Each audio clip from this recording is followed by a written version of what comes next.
Good afternoon, everyone.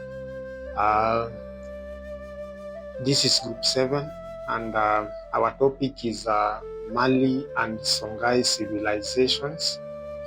And the members of the group are: number 1 is Duncan Nyangol, number 2 is Oscar Morara, then number 3 is Jason Mose. And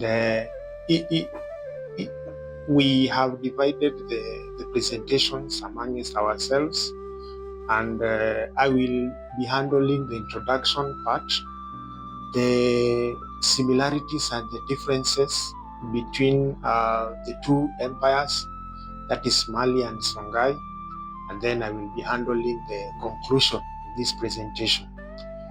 Now,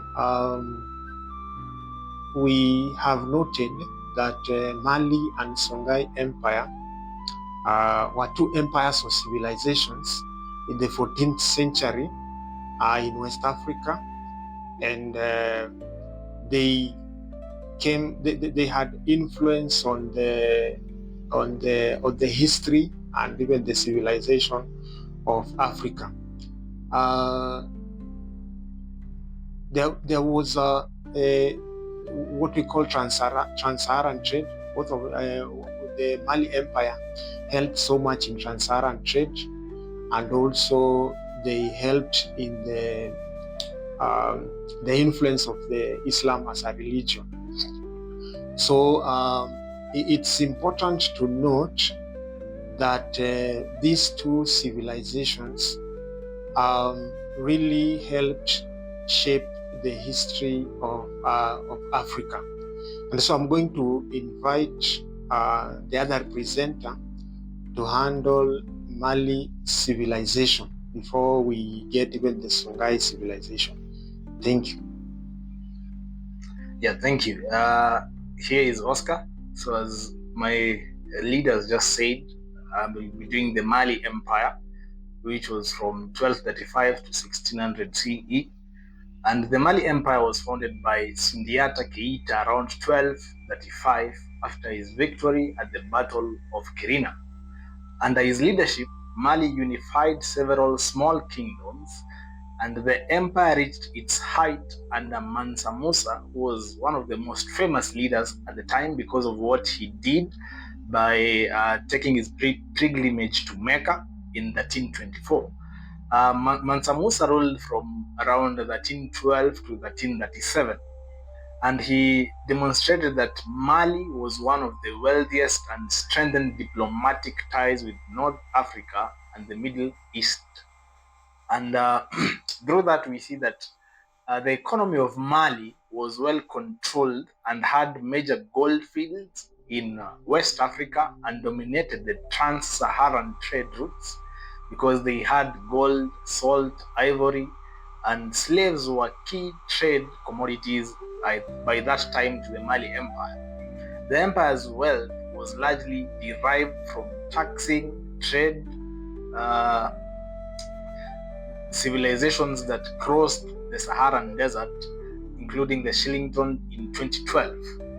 And we see the religion and education was greatly influenced by Islam because it spread widely in Mali and especially among rulers and urban population. Timbuktu became a major center of Islamic scholarship, housing institutions such as the Sankore Madrasa. The Islamic law influenced governance, though traditional African beliefs continued among rural populations. And we see Mali declined because, one, they had internal conflicts. They had weak leadership after Mansa Musa because I think just people were not really convinced of the next person to be able to take charge. And we also see that they also had external pressures from rival states. And by the 15th century, Songhai had risen to replace Mali as the dominant regional power. And before I welcome my next brother Jason, I would just love to say that Mali Songhai civilization was a golden age power by that time before the European colonialists came, because it showed the true power of Africans, because we had not only wealth, we also had the best educations. We just had a very civilized power. Through the Mali Songai, we can see that Africans are better off, and Africans can be able to live on their own. They can be able to rule if we just have the right tools. Thank you. Okay, thank you. After the Mali Empire, we have the Songhai Empire. The Songhai Empire lost to power under the person who was called Sunni Ali, who expanded the empire through military conquest. We saw he conquered the Mali. His successor, Askia Muhammad, strengthened the administration, promoted Islam, and established a centralized bureaucracy. Now, we are looking at the political organization of the Songhai Empire. Askia Muhammad organized the empire into provinces, and these provinces were governed by appointed officials. Islamic judges, who were referred as to Qadis, were appointed to administer justice in accordance with the Islamic law. So this structured system made Songhai one of the most organized states in the pre-colonial Africa. Now we have what we call the economy and the trade of the Songhai Empire. Like Mali, Songhai controlled the Trans-Saharan trade in gold and salt. The Niger River facilitated agriculture, fishing, and trade. Cities such as Gao and Timbuktu flourished as commercial and intellectual centers. Now, this empire came into decline in 1591. How did it come to the decline? The Moroccan army invaded Songhai using firearms, which the Songhai forces lacked in sufficient numbers. The defeat led to the collapse of the empire and marked the end of a large-scale imperial rule in the region. So I'll welcome my brother who will handle the similarities of the Mali and the Songhai and the differences. Thank you. So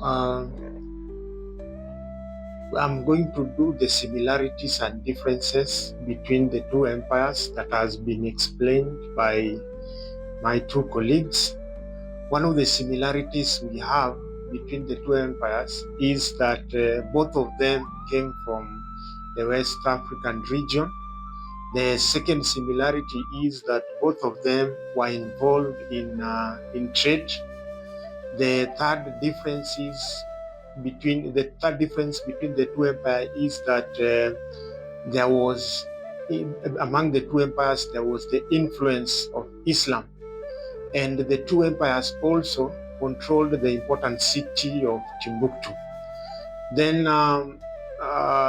the differences among them is that the Mali Empire was ruled by the Mali Empire was ruled by the Songhai one was ruled by Sunni Ali. And then the Mali Empire also had a different ruler. So the difference is in terms of rulership. Number two is the period that they existed. One of them, the Mali one, existed in 1300, that is the 14th century. The other one existed in 1500, that is the 16th century. So in conclusion is that the Mali and the Songhai empires represent significant achievements in Africa, networks and support for Islam scholarship contributed greatly in their contribution remain an important part of Africa and world history.